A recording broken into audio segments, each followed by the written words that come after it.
Bwana awe nanyi.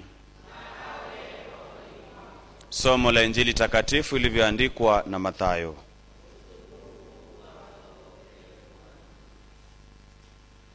Wakati ule Yesu aliwaambia umati wa watu, nifananishe kizazi hiki na nini? Kimefanana na watoto wakaao sokoni na kuwaita wenzao wakisema, tuliwapigia filimbi nanyi hamukucheza, tuliomboleza nanyi hamukulia. Maana Yohane alikuja, hakula wala hakunywa, nao wakasema ana pepo mbaya. Mwana wa mtu amekuja, anakula na kunywa, nao wanasema mlafi huyu na mlevi, rafiki yao watoza ushuru na wakosefu. Hekima inathibitishwa kuwa ina haki kwa matendo yake.